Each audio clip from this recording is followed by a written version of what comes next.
7 দিনেই প্রেমে পাগল হবে যদি আপনি নকশাটা আপনার সাথে রাখতে পারেন।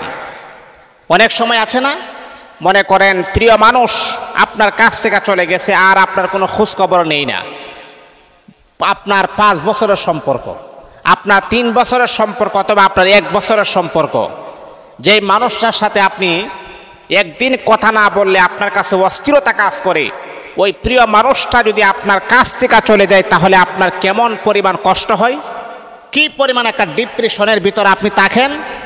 এই জন্য আমি আপনাকে বলছি, শুনেন, 7 দিনেই আপনার কাছে সে চলে আসবে এই নকশাটা যদি আপনি সাথে রাখতে পারেন। সম্মানিত হাজিরিন, এটা আল্লাহ পাকের কোরআনের আয়াত দ্বারা প্রমাণিত।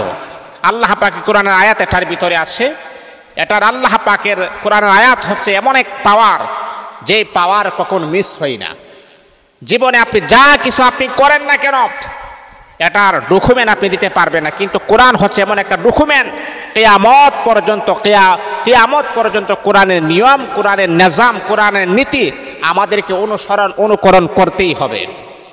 সম্মানিত হাজিরিন, তো এমনটা অনেক সময় দেখা যায়, স্ত্রী চলে গেছে বাবার বাড়িতে, যাওয়ার সময় খুবই ভালো ছিল, যাওয়ার পরে সে এখন রং বাহানা করতেছে, আমি আর তোমার সংসার করব না, আমি তোমাকে ডিভোর্স দিব। এমন অনেক সময় আছে না, করে। আবার অনেক সময় দেখা যায় যে স্বামী বাবার বাড়িতে পাঠাইছে, ভালো পাঠাইছে, কিন্তু আমি বাবার বাড়িতে আসার পরে স্বামী আমার সাথে আর যোগাযোগ রাখে না। এই জন্য এই নকশাটা আপনিও সাথে রাখবেন, ইনশাআল্লাহ অতি দ্রুত সে আপনার প্রতি হাবুডাবু খাবে, সে আপনার প্রতি পাগল হবে, সে আপনাকে আগের চাইতেও তুলনামূলকভাবে আপনার প্রতি মোহাব্বত, আন্ডারস্ট্যান্ড আরও বেশি গভীর হবে।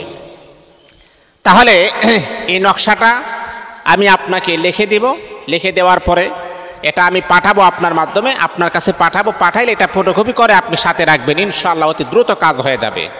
আর বিশেষ করে আপনাদেরকে আমি একটা কথা বলি, অনেক সময় আপনারা নামাজ পড়েন না, আমি আপনাদেরকে প্রায় সময় বলি, মালিকের কাজ আপনি করুন, মালিক আপনাকে হেফাজত করবে, মালিক আপনাকে উদ্ধার করবে। রবে কাজ করতে হবে, যেই কাজ করলে আমার রব খুশি হবে, যেই কাজ করলে আমার আল্লাহ সন্তুষ্ট হবে, যেই কাজ করলে আমার আল্লাহ আমার মনের আশা কবুল করবেন, সেই কাজগুলো আমরা করি না। আমরা একজন হুজুরকে ভরসা করি না। বাবা, এটা আপনার সম্পূর্ণ ভুল ধারণা। আপনি আমার উপরে কেন ডিফেন্স করবেন, আমার উপরে কেন ভরসা রাখবেন? আমরা যখন অসুস্থ হয়ে যাই তখন আমরা ডাক্তারের শরণাপন্ন হই। আমরা যদি এই বিশ্বাস করি যে ডাক্তারই আমাকে ভালো করবে, এটা ভুল কথা। ওষুধ হচ্ছে ওসিলা, আর ভালো করার মালিক যিনি, তিনি হচ্ছেন আমার আল্লাহ। আল্লাহ পাকের উপরে পরিপূর্ণ আস্থা রাখতে হবে। এই জন্য আমরা কখনো কবিরাজের কাছে গিয়ে ইমানটা যেন না হারাই, কারণ কবিরাজ কোনো কিছুই করতে পারে না, করেন আল্লাহ। আর কবিরাজ